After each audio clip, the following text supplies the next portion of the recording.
Memanfaatkan limbah yang dapat didaur ulang menjadi salah satu upaya kepedulian terhadap lingkungan. Terbukti, di tangan para orang kreatif, warga Kramat Jati, Jakarta Timur, limbah yang berasal dari papan skate pun disulap menjadi sebuah kacamata. Tak tanggung-tanggung, karya mereka, Andro dan Dito pun terkenal di dalam negeri maupun mancanegara. Andro salah satu pemilik usaha kacamata yang terkenal dengan brand bernama Kabau Indonesia menjelaskan, Kabau sendiri sudah berjalan pada tahun 2012. Namun, hasil karyanya tersebut hanya diperlihatkan kepada komunitas dan teman dekatnya saja. Kini, Kabau mulai terkenal di luar negeri seperti Australia, Dubai, Malaysia, Texas, dan Jepang. Kita lihat nih banyak papan bekas itu yang kayak dibuang gitu sama anak-anak gitu. Jadi abis mereka main, misalnya ada yang patah, dibuang. Nah karena kita kebetulan basicnya desain, kita lihat, oh ini ada bahan yang bagus nih untuk kita bikin barang. Nah di situ kita coba untuk riset beberapa barang, item. Terus kita ngeliat kayaknya yang menarik kacamata nih, dibikin sesuatu nih dari papan skateboard. Nah di situ kita mulai riset, bikin 1, 2, terus kita liatin ke anak-anak dan mereka tertarik. Awalnya seperti itu sih. Kalau kita sendiri alhamdulillah udah sampai luar gitu, cuman basicnya awalnya kita bikin dari komunitas dulu nih di lokal nih. Setelah itu ada respon dari luar dan mereka lihat barangnya tertarik, mulai deh tuh kita kirim ke beberapa negara. Perkembangan dunia digital pun diakui Andro sangat membantu usahanya. Masyarakat kini dengan mudah dapat melihat lalu membeli sesuai dengan keinginannya. Oleh karena itu, Kabau memiliki cara sendiri dalam menjaga calon pembeli di ranah tersebut dengan menjaga kepercayaan mereka.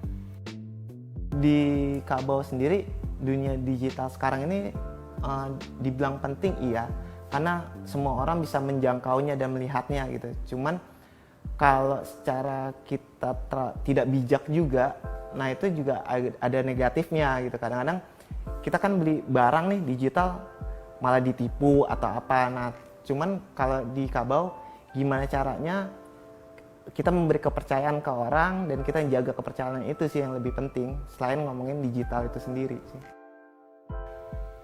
Walau kini pandemi COVID-19 melanda, bukan halangan bagi dirinya untuk berkarya.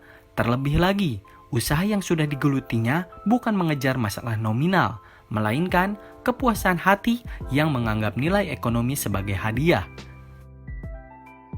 Kita itu bukan untuk jualannya, itu hanya plus-plusannya. Cuman yang kita utamain tuh pertama tuh karya. Kita bikin karya nih, karya yang bisa ditunjukin ke orang dan mudah-mudahan bermanfaat bagi orang gitu. Sedangkan ekonomi itu kayak bonusan hadiah aja lah gitu. Jadi kalau kita berkarya terus ngerjain apa yang kita suka, itu kayaknya nggak ada beban sih, maupun pandemi atau enggak gitu. Jadi nggak ada masalah. Pandemi COVID-19 pun dinilai menjadi pematik semangat baru jika di kemudian hari mengalami masa sulit yang lebih dari kondisi saat ini. Ia berpesan kepada anak muda dan UMKM lainnya bahwasanya semangat lebih penting dalam menghadapi situasi pandemi ketimbang nilai ekonomi. Kalau untuk berkarya tidak jadi halangan, dan kalau kita berpikir ini kan situasi sulit nih, harusnya kita lebih semangat sih. Siapa tahu kita ngadepin ini ke depan, ngadepin sesuatu yang lebih ribet, nyantai aja sih gitu. Kalau dari pengalaman kita sendiri, cintain apa yang kita lakuin sih. Jadi kalau kita lakuin dengan rasa suka, benar-benar yang kita jalanin memang buat kebutuhan kita, mudah-mudahan sih apapun kejadiannya gitu, dan kita lebih kritis, lebih semangat, bisa kita lakuin sih. Di luar ekonomi itu, semangat itu lebih penting sih dibandingin uang sih.